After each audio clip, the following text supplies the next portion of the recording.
December 7th, 1941. As President, Franklin D. Roosevelt would later attribute it, a day that would live in infamy.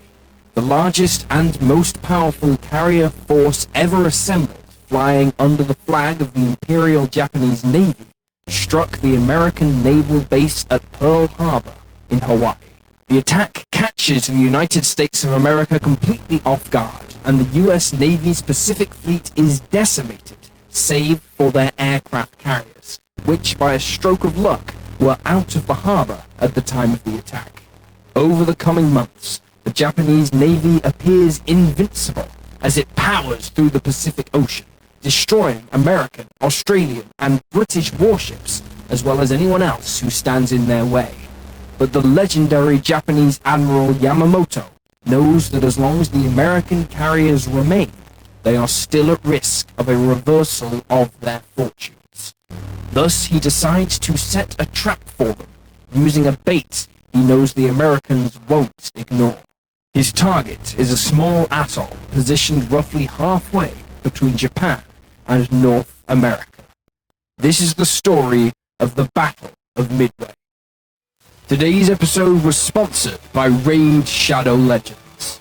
From small-scale skirmishes to precision-planned large-scale battles, war is complex, detailed, and can often hinge on the actions and decisions of one person.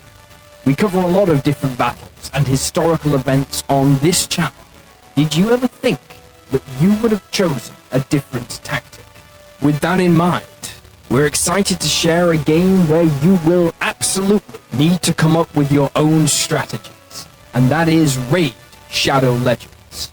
Raid Shadow Legends is an amazing mobile game that lets you delve into the tactics of battles, choose your own powerful champions, and take part in both PvP and PvE battles.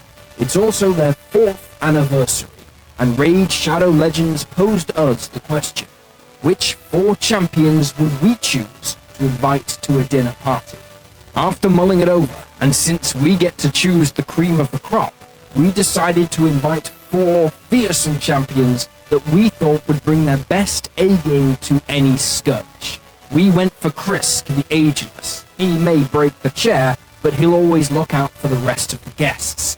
Lysandra, a high elf who always brings the life, soul, and energy to any party. Sifu, the Lost Bride.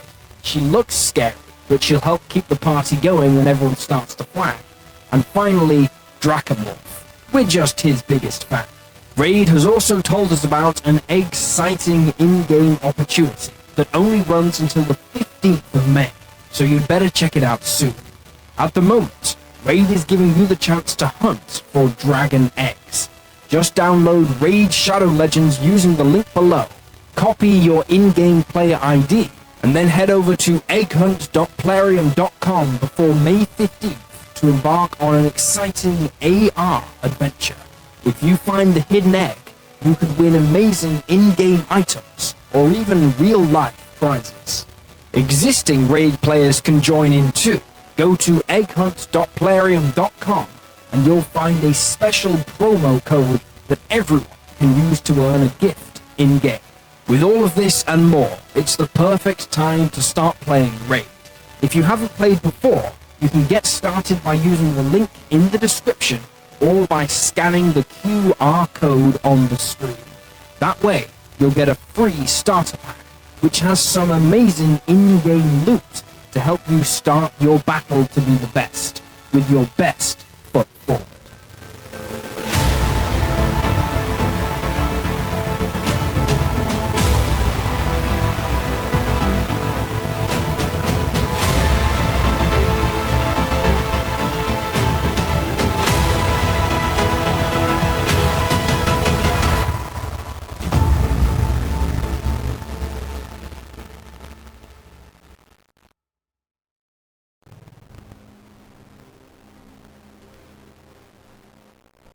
Prior to the outbreak of the Second World War, naval planners were still debating on just what role the aircraft carrier would play in future wars fought at sea. This resulted in most navies being split into one of 2 camps, the first being that naval aircraft aircraft would remain primarily in an extension of the existing battle fleet, finding enemy fleets and weakening them prior to the battleships going in, which would remain the final word in naval warfare. Aircraft would of course also have to fend off enemy aircraft trying to do the same. However, some argued that naval aircraft were advancing at a rapid rate and their firepower had enormous potential to affect the course of a battle, and thus the days of the battleship being the main instrument of naval warfare were now over. Of all the great navies, Japan probably took the most balanced approach in its shipbuilding program. While the US and Great Britain were content with modernizing many of their dreadnoughts built up to the end of World War I, Japan continued to build more modern battleships, culminating, of course, in the awe-inspiring Yamato class of ships, despite international treaties that tried to limit the construction of such vessels. At the same time, the Imperial Japanese Navy also built up the largest carrier force in the world, with 4 light and 6 fleet carriers by 1941, and these were backed up by long-range, land-based twin-engined torpedo bombers. Masterminding this naval aviation construction program was Admiral Yamamoto, himself having a background in naval gunnery before realizing aircraft were the future. Thus, when Yamamoto was tasked with conceiving of a plan to attack the US naval base at Pearl Harbor, Hawaii, at the forefront of his mind was destroying the 3 US fleet carriers stationed there: the Enterprise CV-6, the Lexington CV-2, and the Saratoga CV-3. Yet despite his task force, commanded by Vice Admiral Nagumo, enjoying total surprise on the morning of December 7, 1941, by an incredible stroke of luck for the Americans, all 3 carriers were not present, being engaged on other duties. Saratoga was in San Diego, having recently completed an overhaul. Enterprise and its escorts were delivering fighter aircraft to Wake Island, while Lexington was delivering aircraft to the then relatively little-known island of Midway. No one could deny that Japanese aircraft inflicted terrible losses on the US Pacific Fleet's battleships that infamous Sunday morning.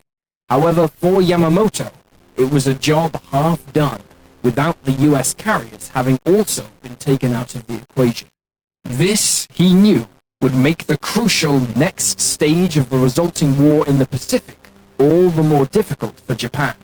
Before December 1941, Yamamoto had warned his superiors that in his estimation, Japan would have 6 months after the start of hostilities with which to decisively defeat the US Navy in battle, forcing the US to the negotiating table where Washington would have to accept Japanese supremacy over the Pacific.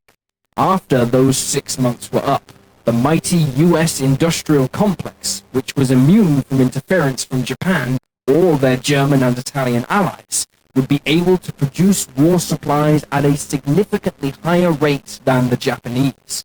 In a war of attrition against a fully geared-up United States, Japan would be ground down and ultimately defeated. In the immediate months after Pearl Harbor, the Japanese appeared unstoppable, taking the US Philippines, the Dutch East Indies, the British Empire possessions of Hong Kong and Singapore, and were charging into China, Burma, and eventually India. Unfortunately for Yamamoto, though, the US carriers eluded him, and their destruction was made all the more vital when the US Army Lieutenant Colonel Jimmy Doolittle used the carrier USS Hornet to do the unthinkable and carry out a token bombing of the Japanese home islands on April 18, 1942. Yamamoto finally got his chance on May 4, 1942, when his carriers met the American carriers Yorktown and Lexington in the Battle of the Coral Sea. During the 4-day engagement, itself a first for naval warfare in that it was fought exclusively by aircraft, meaning the crews of opposing ships never saw one another, the Japanese succeeded in sinking the fleet carrier Lexington and damaging Yorktown, but suffered the loss of the light carrier Shoho and damage to the Japanese carriers Shokaku and Zuikaku, meaning both were out of the war for several months. a serious blow to Yamamoto's force. As his own 6-month timetable began to tick down, Yamamoto realized he needed to lure the American carriers into battle where they could be destroyed, and soon, while his carrier fleet still held a numerical advantage. He therefore decided to commit his fleets to an operation he knew would be of such a threat to the US that it would force the Americans to respond with their carriers, and selected Midway Island as his objective. Capturing Midway Island would seriously damage US naval operations in the Pacific, denying them the use of the island as a refueling stop. It would also afford the Japanese a staging area where they could build up their strength in preparation for a future invasion of Hawaii if the war continued long enough. It was, therefore, the ideal bait.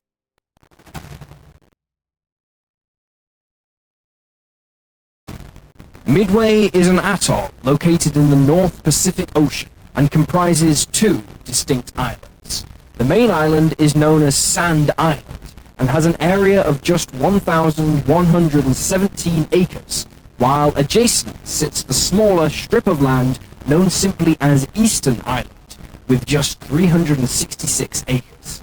Its name derives from the fact that it is almost completely equidistant between North America and Asia, and approximately 1/3 of the distance from Hawaii to Japan. The first recorded sighting of the islands was made in 1859 by the American sealing ship Gambia, under the command of Captain Brooks, who combined his name and their location to name the atoll Middlebrook Islands. Over time, however, this fell out of use and was replaced simply with Midway. There were numerous small settlements set up on the islands in the years after its discovery, and its importance only grew after the start of the trans-Pacific passenger flights by Pan Am's airline fleet of flying boats, which used the islands as a stopover.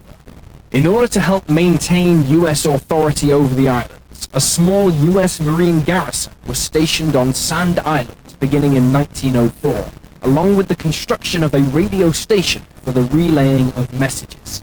As relations between the US and Japan began to sour in 1941, the US Navy decided to construct an air station on Eastern Island to act as a refueling stop for long-range bombers and transports, as well as to help defend it against attack and track Japanese fleet movements. Then, on the morning of December 7th, 1941, as Japanese bombs and torpedoes rained down on Pearl Harbor, 2 Japanese destroyers, the Sazanami and Ushio, broke off from their main fleet and attacked the US garrison stationed on Midway, shelling their positions for almost an hour before breaking off to rejoin their comrades. First Lieutenant George H. Cannon, USMC, was posthumously awarded the Medal of Honor for his actions during the attack, when, despite being wounded from incoming fire, he refused to leave his post until those under his command, who had also been wounded, were evacuated first. This ultimately cost him his life. Midway was again attacked on the evening of February 8, 1942, when the Japanese submarine I-169 surfaced near Sand Island and fired a salvo of 3 100mm shells at the US Navy radio station. But alert US Marine gunners spotted the sub and quickly returned fire, forcing it to flee before any real damage could be done. Yet, despite these attacks, as it became clear to US intelligence in spring of 1942 that the Japanese were planning something big, there was still some debate as to whether the next Japanese push would be against Midway or another US target in the Pacific, most likely being a direct invasion of Hawaii.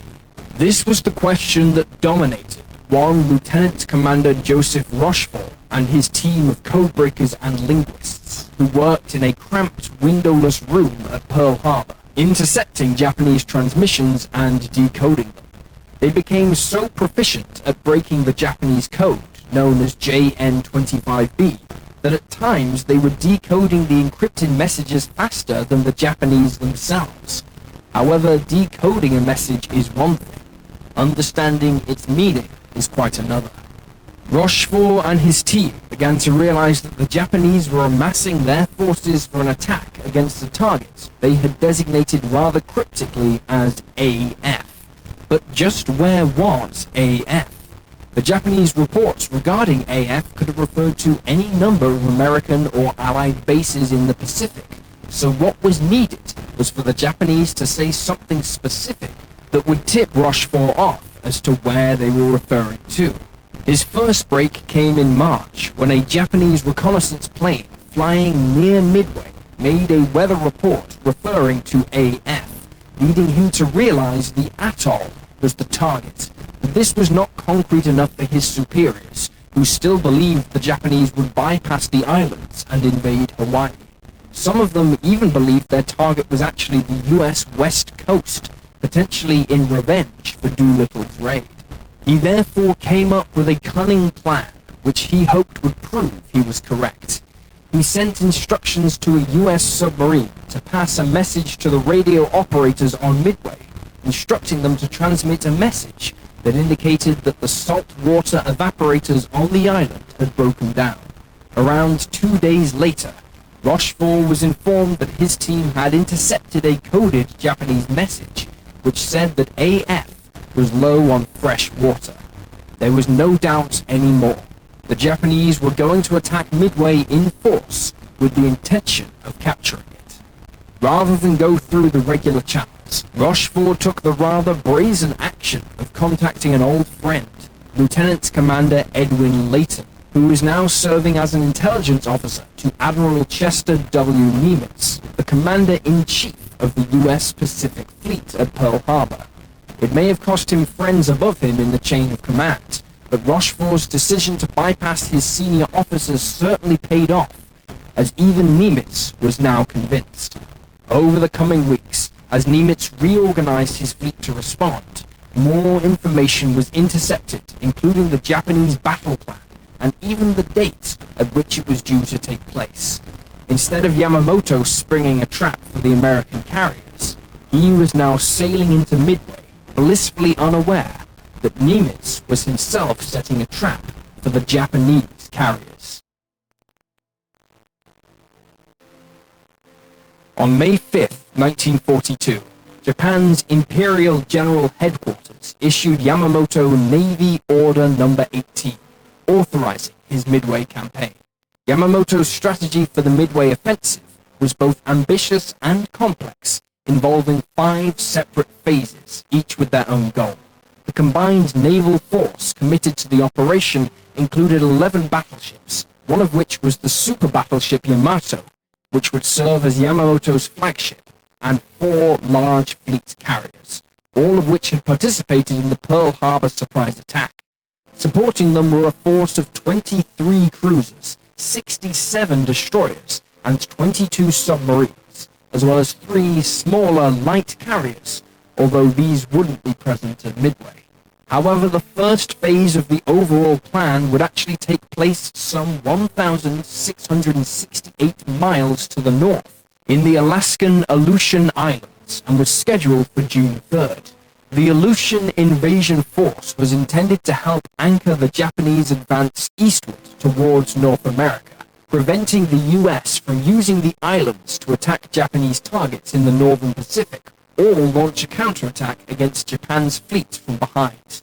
For Yamamoto, the Aleutian campaign also served as a distraction for the attack on Midway, which would take place the next day on June 4th, delaying American response and allowing his invasion force more time to capture and secure Sand Island and Eastern Island, setting the bait for the American carriers. Prior to Vice Admiral Nagumo's force of fleet carriers, known as the Mobile Force striking Midway, a 3-tiered submarine cordon was to be established between the atoll and Hawaii. These would monitor the approach of the American fleet, allowing Yamamoto to fine-tune his trap for the American carriers. Approaching from the northwest of the atoll on the morning of June 4th, the powerful air wing of the Mobile Force would attack Midway, bombing the airfield and shooting up the U.S. Marines' defensive positions, softening them for the 2 invasion forces, one for each island, to attack while Nagumo relocated his fleet to ambush the Americans once they arrived. Overall responsibility for planning the invasion fell to one Commander Toyama. However, he found he had to do so only with a scant picture of what the Japanese ground troops could expect. Intelligence regarding the US forces at Midway was poor, and Toyama even lacked any recent maps of the two islands. Reconnaissance efforts had proved fruitless due to a large number of US Marine Corps fighters based on the island, preventing any of Japan's long-range flying boats from scouting ahead. So much of what they had planned for was based on speculation, guesswork, or, at best, out-of-date information. In fact, both the Japanese Army and the Navy disagreed significantly on the numbers of American service personnel they were expecting to find. The Navy, assuming it would be little more than the pre-war number of around 750, while the Army reasoned it would be closer to 2,000, given the atoll's importance to the US war effort. In fact, the number was close to double the Japanese Army's estimation, thanks to reinforcements from the US Army Air Force being rushed to the islands. Assigned the task of invading Sand Island was Captain Ota's 2nd Combined Special Naval Landing Force, numbering about 1,500 Japanese Marines, while invading Eastern Island would fall to the Imperial Japanese Army's Ichiki Detachment, numbering 2,000 men, commanded by Colonel Ichiki. Both were considered some of Japan's elite assault troops, and during the invasion, they could call upon significant air and naval gunfire support to suppress American resistance. While he may have had the troops for the job, Toyama soon discovered that the Navy lacked the flat-bottomed boats needed to get said troops to the island from their troop ships, forcing him to ask to borrow some from the Army, a difficult task for a proud Japanese sailor. Then, finally, on June 6th or thereabouts, the American fleet would arrive, at which time Yamamoto could close the trap on them. For the commander of the mobile force, Vice Admiral Nagumo, destroying the American carriers and effectively defeating the US Pacific Fleet would also allow him to silence much of the criticism he had been receiving regarding his handling of the attack on Pearl Harbor, specifically concerning his cancelling of a follow-up attack, believing that with the Americans now on alert, it would be a waste of pilots and aircraft to attack again, especially since the carriers were not there. Yamamoto supported Nagumo's decision, but it left the Vice Admiral the subject of criticisms and accusations from his rivals. On paper, the Japanese plan was logical based on the intelligence they had, but of course in reality, Lieutenant Commander Rochefort had now completely torpedoed it before it even began. Thanks to the efforts of his team and other Allied code-breakers, Nimitz knew almost as much about the plan as the Japanese leaders. Furthermore, with so many factors at play, it would take a great effort on the part of Yamamoto's staff to coordinate it all, but in order to maintain secrecy, much of it would be done in total radio silence, forcing all concerned to stick to a precise timetable. This meant that the plan was both inflexible and had little consideration given to any unexpected developments. Its first failure was the submarine corps. Aware of the Japanese submarine force's goal, Nimitz moved his 3 carriers, the Enterprise, Hornet, and Yorktown, to a position north of the islands before the subs could get into position, meaning they were waiting to spot a fleet that had already passed them. Now it was the Japanese intelligence team's brief time to shine. Having detected a dramatic increase in radio traffic around Pearl Harbor, they correctly reasoned that American carriers were setting sail. Yet this information didn't make it to Yamamoto's fleet due to the standing order for total radio silence.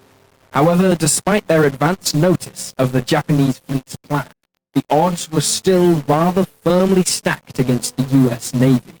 Along with the 3 carriers, Nimitz could only muster 8 cruisers, 14 destroyers, and 19 submarines to take on the Japanese fleet.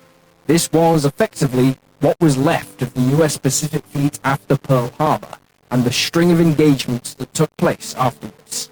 There was even some concern that Yorktown wouldn't be able to make it, the carrier having to undergo repairs from the Battle of the Coral Sea, but while arriving later than planned, it was able to reach Midway before the Japanese arrived. If this were not enough, combat losses, particularly amongst air crews, meant that a large number of the men manning these ships and aircraft were rather green and would be facing a numerically superior Japanese force who had a wealth of combat experience under their belts. There was some solace to be found in that Midway itself effectively added a fourth air wing into the mix to balance it out, including a flight of the U.S. Army Air Force Boeing B-17 Flying Fortress heavy bombers, and even 6 of the then brand new Grumman TBF torpedo planes, originally destined for the Hornet, but the bulk of the fighters were throwaways from the U.S. Navy, their performance falling far below what was required to fight the lethal Japanese Zeros. In order to ambush the Japanese carriers, the 3 American carriers were arranged into 2 task forces. Task Force 16 was commanded by Rear Admiral Raymond Spruance and was comprised of the Enterprise and the Hornet, along with support from 6 cruisers and 9 destroyers. Commanding Task Force 17 was Rear Admiral Frank J. Fletcher, who had overall command of the 2 carrier groups from his flagship, the Yorktown. Supporting Yorktown in Task Force 17 were 2 cruisers and 5 destroyers. By June 2nd, both task forces were on station approximately 200 miles north from Midway, lying in wait.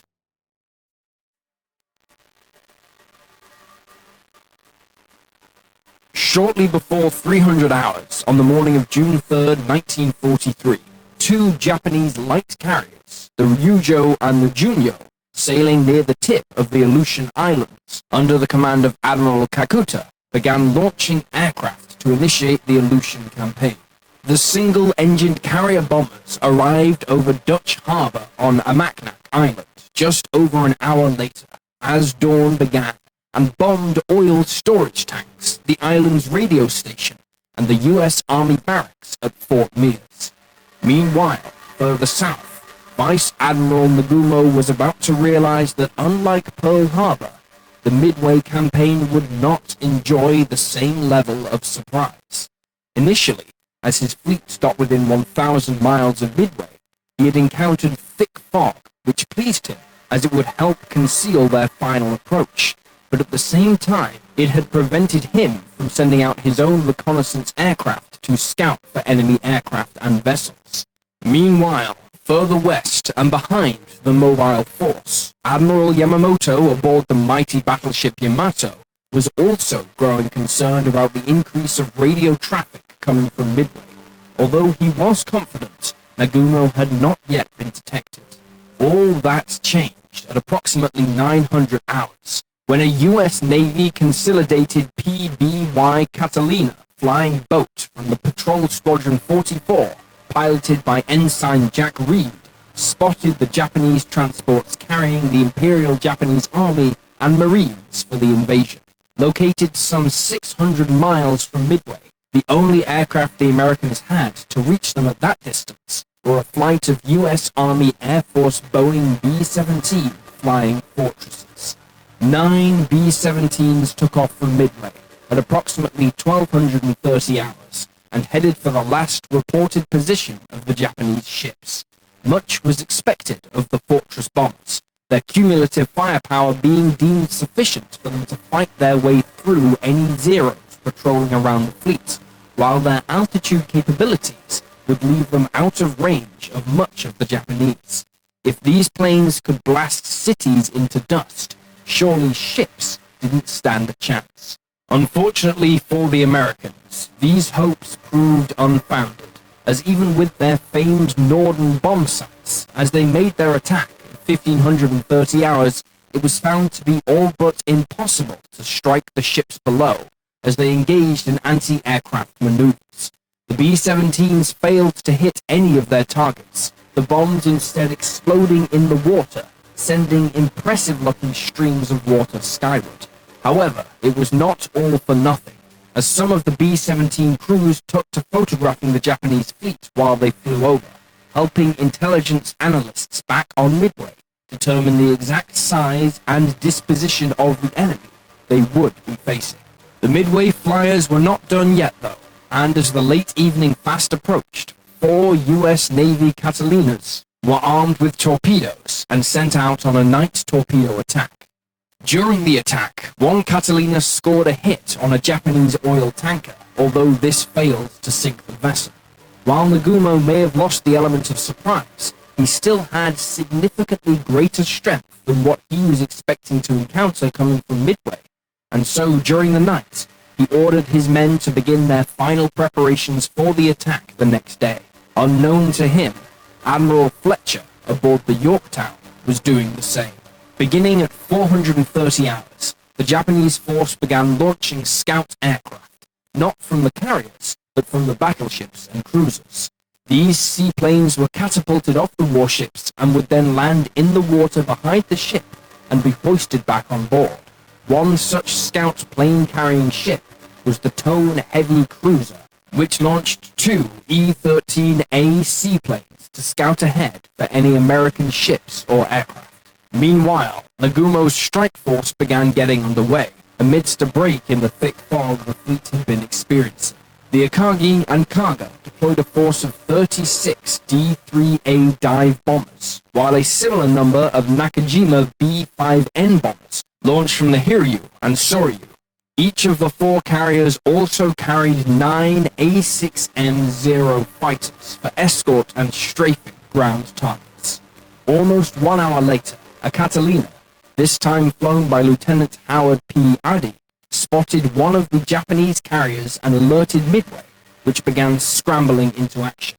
He then took cover in clouds before venturing back out and spotting a second carrier and a large fleet of warships.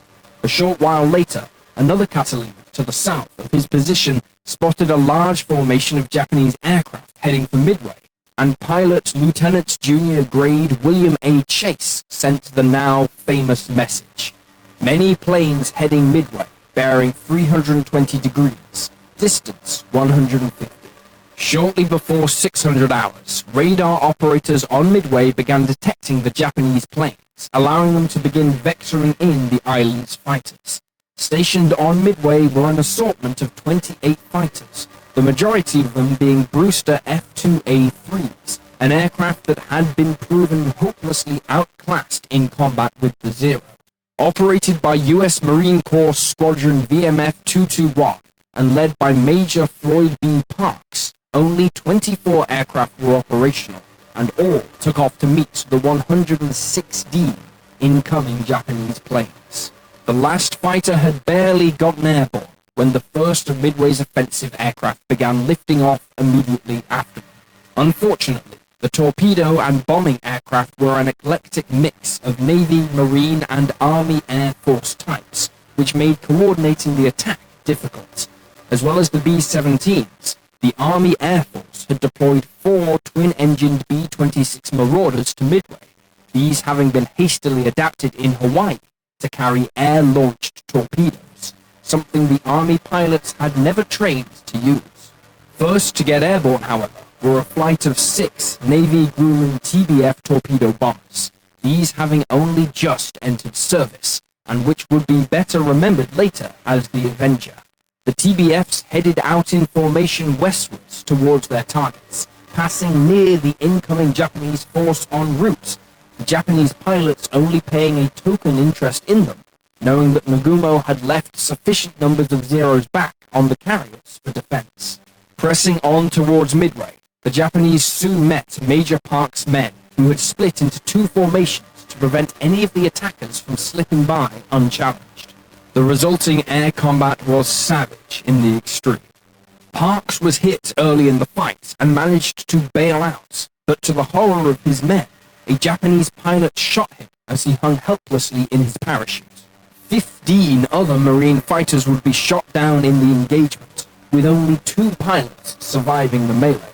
The remainder all limped back to Midway with heavy damage, and only 2 of them were ever in a condition to fly again. The U.S. air opposition having been neutralized, the Japanese bombers went in, encountering intense anti-aircraft fire from the U.S. Marine ground gunners. The bombers made a powerful attack on the air base, bombing aircraft and hangars while trying to avoid the runway, the hope being that it could be used for Japanese aircraft once the island had been captured. They also struck the power station on Eastern Island, damaging fuel pumps, meaning aircraft had to be refueled from drums manually, and blowing up oil storage tanks, sending a menacing black cloud into the sky that could be seen for miles as it burned. By 715 hours, the attack was over and the all clear was sounded, allowing the American defenders to assess the damage and tend to their wounded. Despite the carnage, Nagumo was now left with a problem, as the raid's leader broke radio silence and informed the Vice Admiral that a follow-up raid was going to be needed to complete the mission. However, this was contrary to Yamamoto's orders, which required him to keep his aircraft ready to do battle with the US fleet when it arrived, perhaps still smarting from the criticism over his handling of the Pearl Harbor attack. He decided that this time he would send out another wave, and he ordered that the planes he kept in reserve be made ready for attack. Almost at that same time, the American offensive aircraft began to reach the Japanese fleet. The TBFs broke into two sections and made their attack, opening their torpedo bay doors well in advance of reaching their targets, so they could still drop their weapons if their hydraulic systems were hit by Japanese fire. Making their attack runs, the TBFs were set upon by the Zeros and massacred. Only one of the six would survive, albeit with a dead tail gunner and seriously wounded pilot and radio operator, and none would score a hit on the Japanese fleet. Following closely behind the TBFs were the B-26s, which then began their own attack run, aiming for the four carriers at the center of the Japanese fleet, which had begun to break up in taking offensive maneuvers. The B-26s, led by Army Captain James Collins, soon came under attack by Zeros, but Collins and another B-26 flown by First Lieutenant Jim Murray pressed on and aimed their torpedoes for the Akagi, on board of which was Nagumo. Despite taking a huge amount of punishment, the rugged B-26s survived hundreds of bullet hits, only for the pilots to miss their target as the ship swung around hard to evade their weapons. That didn't stop Murray's crew putting a few dozen machine gun rounds onto the ship's deck, however, before the wounded planes made good their escape back to Midway. Another B-26 was mortally hit, however, and its crew appeared to attempt to ram the bridge of the Akagi, but lost control at the last second and crashed into the sea. Had they succeeded, they might very well have killed Nagumo. Less than half an hour later, the third American attack wave arrived in the guise of 16 Douglas Dauntless SBD-2 dive bombers of the U.S. Marines Scout Bombing Squadron 241. Operating in three sections, the dive bombers flew in at 8,000 feet before making their attack, releasing their bombs and then attempting to hide in the clouds as they made their escape. Once again, the Japanese defenses fell on them, and only half would make it to their targets, although none would score a hit on the carriers, and two more were brought down trying to escape. Next, it was again the turn of the B-17s. 15 B-17s had originally been tasked to make a second attempt on the troop ships, but were then ordered to switch to the Japanese carriers. Attacking at 815 hours, they found the Japanese fleet had lost its cohesion and was largely scattered as a result of the hard maneuvering it had undertaken in the face of the previous attacks. Flying at 20,000 feet, they were immune to the fleet's guns as they attacked, but while they did manage to drop bombs so close to the Hiryu and Soryu that the seawater sprayed the decks, they failed to hit their targets. All 15 aircraft returned to base safely, the Japanese Zeros deciding it wasn't worth the risk of losing aircraft to the powerful defensive guns of the flying fortresses if their enemy's accuracy was so poor. The last attack from Midway came at 820 hours, in the shape of 11 obsolete, lumbering Vindicator torpedo bombers, which made an attack on the Japanese battleship Haruna. Again, no hits were scored, but 8 of the aircraft managed to return to base, although they were so badly damaged they never flew again. The air crews of Midway Island had thrown everything they had at Nagumo's fleet and appeared to have nothing to show for it. However, in actuality, the attacks had broken up the Japanese fleet's tight formation, creating gaps in their defensive screens. This was only exacerbated by the appearance of the American submarine, USS Nautilus, under the command of Lieutenant Commander William H. Brockman, which made 3 determined but unsuccessful attacks on the Japanese fleet. This, in turn, forcing the Japanese to undertake anti-submarine sweeps. Also, having had to commit his reserve fighters to defend the fleet, many Zeros were now having to land back on the carriers to rearm and refuel. Nagumo couldn't have known it at the time, but he was now more vulnerable than he had ever been, and Admiral Fletcher aboard the Yorktown was just about ready to step into the ring.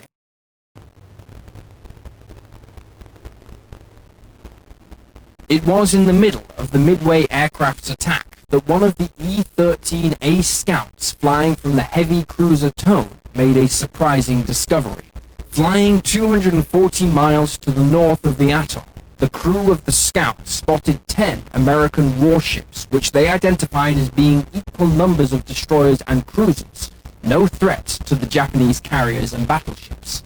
Yet, this was not what Nagumo was expecting to have to contend with on the first day of the battle, and so, anticipating a surface engagement with the US Navy, he ordered that any B-5N torpedo bombers not already bombed up to participate in a second attack on Midway be fitted with torpedoes instead. It was at 820 hours, shortly after the B-17s made their run, that the Tone's scout plane reported back more serious news. The message read, "Enemy force accompanied by what appears to be aircraft carrier bringing up the rear." This alarmed Nagumo, and he immediately ordered his bombers that were set to attack Midway to rearm again, this time with torpedoes and armor-piercing bombs. Striking the American carrier quickly was of paramount importance. However, given how scattered the Japanese fleet was after the successive attacks, he had launched all his remaining fighters on a large patrol around them to protect from further American raids, while the fleet formed up, meaning he had none to spare to escort the torpedo bombers. Many of those directly under him pushed Nagumo to order an attack, whether they had fighter escort or not, as they didn't want to waste this opportunity to sink an American carrier.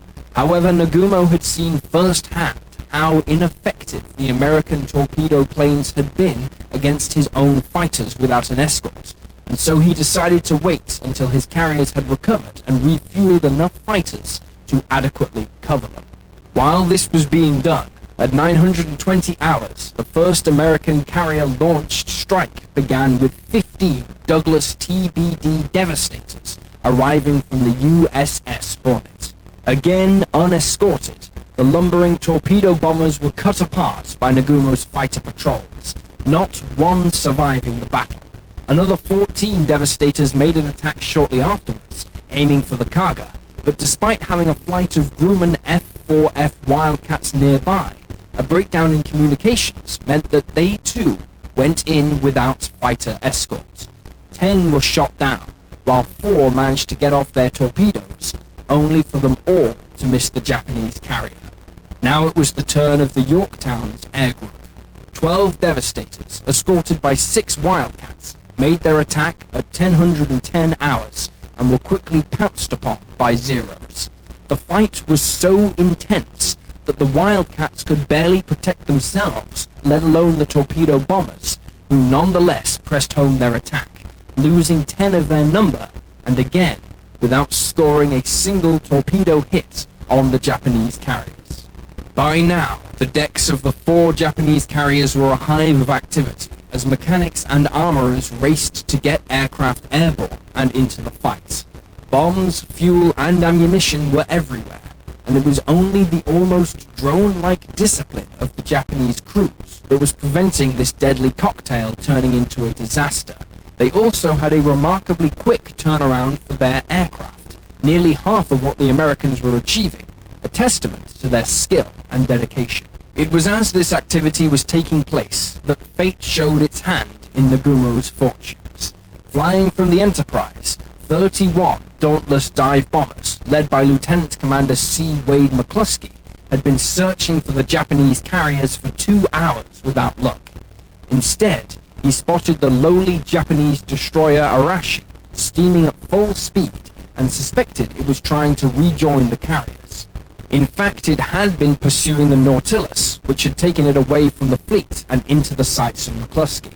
Tailing it, his hunch was rewarded by the sight of the Akagi and the Kaga in close formation amidst their escort fleet, with the Soryu off to the east and the Hiryu just beneath the horizon. McCluskey selected the 2 closest carriers for his attack and broke his formation up into 2, one for the Akagi and one for the Kaga. Making their approach, they observed the massacring of the devastators below them and realized that the Japanese were so focused on bringing them down, they were approaching almost totally undetected, and would be so until they began their dives. Dropping bombs and incendiaries, the Americans finally managed to put bombs onto the 2 Japanese carriers, these punching through the wooden decks into the hangars below, the fuel and ammunition stored there only multiplying their effectiveness as they detonated. Both carriers soon erupted in flames that engulfed their aircraft and began to consume the ships, and with his flagship, the Akagi, now a burning mess, Nagumo transferred his flag to the cruiser Nagara. Both ships were now firmly out of the fight. Then, just minutes later, another flight of SBDs, this time from the Yorktown, appeared on the scene.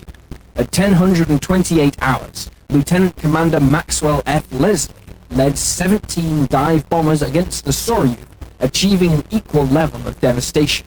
It wouldn't be appreciated until much later, but in the course of just 5 minutes, the Enterprise and Yorktown's dive bombers had not only completely reversed the fortunes of the Americans at Midway, but of the whole Pacific theater.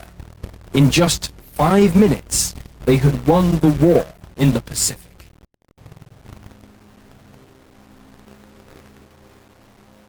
Commanding the only remaining Japanese carrier, the Hiryu, was Rear Admiral Tamon Yamaguchi.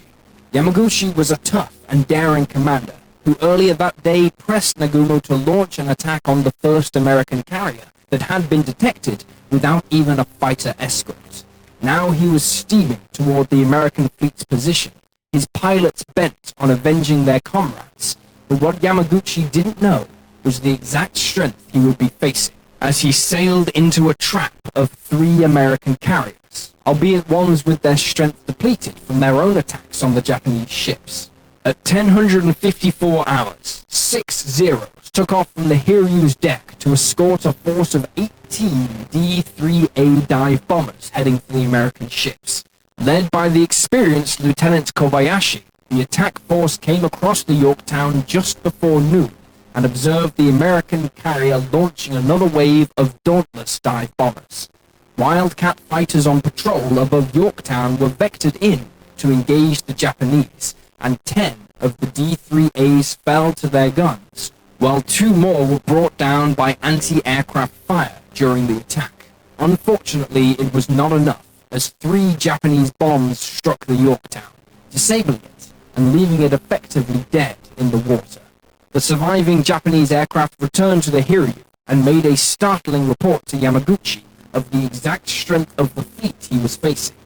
Knowing that Yorktown was badly damaged, he ordered a follow-up attack using his ship's B-5N torpedo bombers to target the Enterprise and Hornet, with the attack reaching the American fleet at 1432 hours. However, by that time, a frantic damage control effort meant that Yorktown was now back under its own power, and consequently, the commander of the B-5Ns mistook it for one of the unscathed carriers.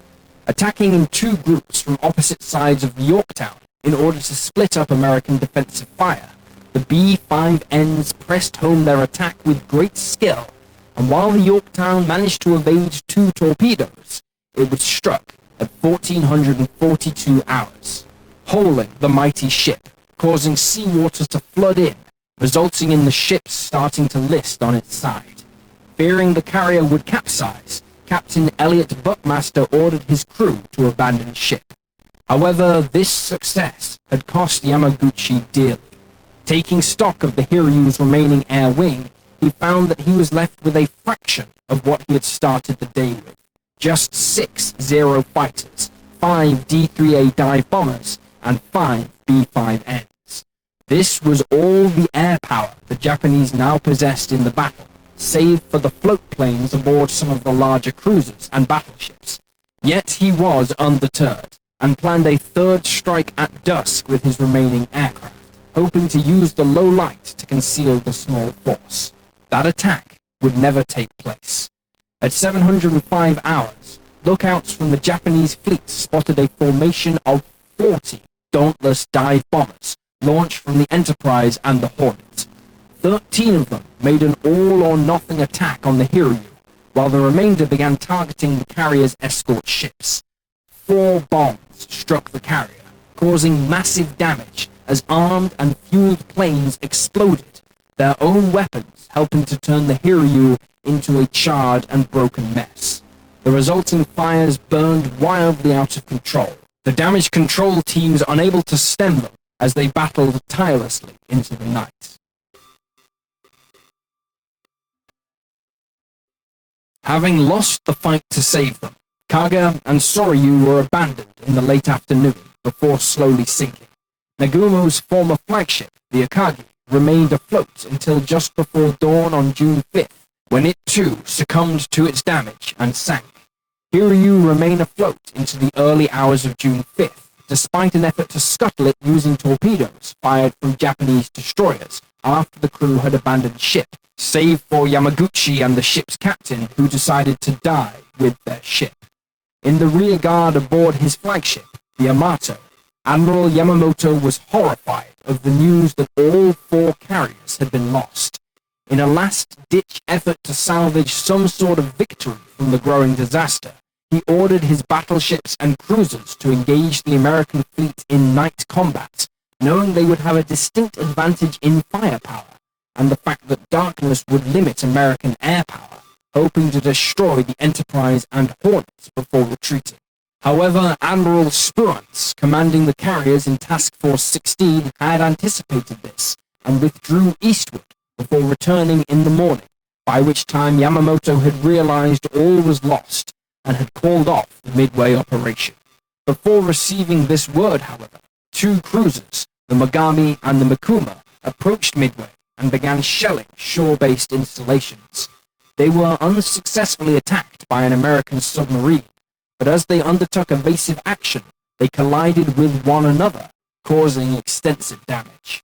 Yamamoto left 2 destroyers to act as escort for the damaged cruisers which couldn't keep up with the main fleet as it retreated. Sensing blood, American aircraft attacked them relentlessly, Mikuma being reduced to nothing more than charred and twisted metal, but the Mogami miraculously survived and returned to Japanese waters despite immense damage. As for the Yorktown, efforts were made to tow it back to Pearl Harbor yet again to repair its ship with power. Then on the afternoon of June 6th, the Japanese submarine I-168 spotted the carrier and launched an attack with torpedoes, which hit both the carrier and its surrogate destroyer. Yorktown capsized and remained afloat until 458 hours on the morning of June 7th, when it finally slipped beneath the waves. The Battle of Midway was over. Against the odds, the United States had inflicted an unprecedented victory over the Japanese fleet. 4 fleet carriers, the right hook of the Imperial Japanese Navy, were gone. It was a loss they would never recover from. Japan would scramble to get new carriers into service to replace them, mainly by converting other ships, including the 3rd Yamato-class battleship, which became the Shinano, the largest carrier ever built at the time, but it was to no avail. As for the Japanese who landed in the Aleutians, they captured the islands of Attu and Kiska before hunkering down to a bitterly cold winter. Then in the following summer, a combined US and Canadian force landed and destroyed them, completely recovering the islands by August 15, 1943. The American industrial complex was now in full swing, and was far outpacing Japan's war production. Hundreds of ships, including aircraft carriers, were being churned out by American shipyards, compared to just a handful by Japan in the same period. Yet Tokyo stubbornly refused to surrender, and it would take 3 years of bloody and brutal warfare to force them to finally submit. And it was all thanks to the victory at Midway.